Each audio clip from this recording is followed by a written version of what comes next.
Greetings, YouTube. Merc Killsec has asked me a question about poor role players, and he doesn't mean people who have low economic power, but he's discussing people who aren't very good at role playing, people who may have non-existent role playing skills. What do I do with them? Do I tolerate them? That kind of a question. Now, I'm going to use an example. I'm going to use the name Jay to represent this person. It's not his real name. Now, Jay was a member of the social circle that I was gaming with. It was a game I ran, 3.5. I was the GM, and we had, I believe, 5 players total. Yeah, 5 players. And it was an okay game. It had a few conflicts here and there by different expectations. The people that were in the group because there were a couple of people I really wanted to play with, and the rest of the players kind of came along with the package. So they tolerated me and I tolerated them. The game eventually did not succeed, but we had a good run. It ran for like 2 years, I think it was, and I think we had a good time. It went from essentially 0 level up through 14th, I think, or something like that. Yeah, I think that's how. I think 14th or 15th when the campaign finally ended, or the game just ended, I should say. The campaign never actually got a chance to end. I should do a video about that. When it was a game I really had some long-term plans for, and I kind of wish I'd had a chance to achieve them. But Jay was a very technically oriented person. He was an engineer.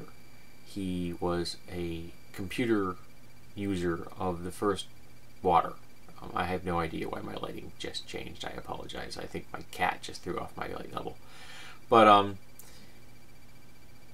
he didn't think in a creatively humanistic way. He wasn't good at relationships in real life.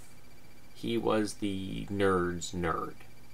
The computer room in his home, which had been a bedroom, was huge. It was the biggest room in the house, and it had just filled with computer technology. When the lights were off in that place, it looked like a Christmas tree with all the different little blinky things in the dark. It was quite impressive. And his actual bedroom kind of looked like a military bunker. Yes, he lived alone, owned his own house. He had an entire room that was empty except for an exercise bike. He had a living room which was completely dedicated to one of the best entertainment systems that money can buy, with all of the different available consoles and the best cable package that he could afford. In short, he was a bachelor with lots of money and a geek. But he was in my game, and he wasn't a bad human being. He was just a horrible, horrible role player. He played stats on a page. That's it.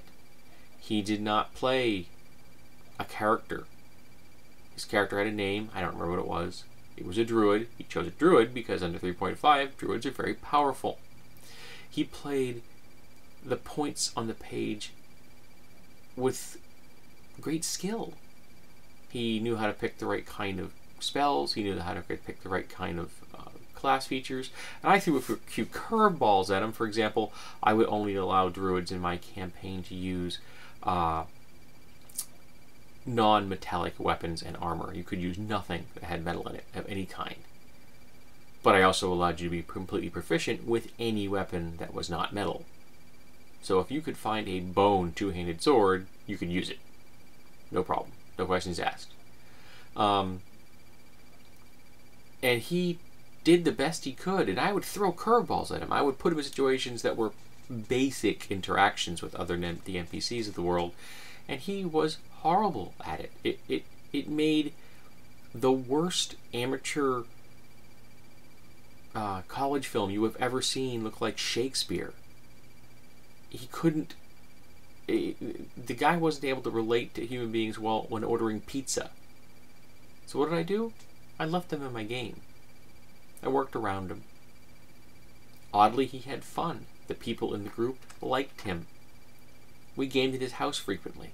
It was a nice setup, lots of space, no pets, no kids, no spouse either. It was just a good gaming space. It was fairly centrally located, so everything kind of came together in that location. Did I hang out with Jeff? No, I didn't. Well, I just said his name. Sorry, Jeff. Though I don't think he's ever seen one of my videos, so I'm not too concerned. But he just didn't work well. Now, do I prefer good role players? Yes. I've had some excellent role players. I've mentioned my friend Greg in the past, who played a super soldier.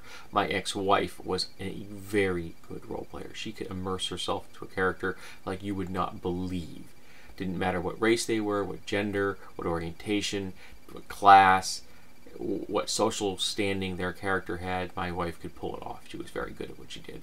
Slightly over the top, but it's a fantasy role-playing game. Who cares if it's slightly over the top? I've had people that started out being very bland and became very good at interacting with the world around them.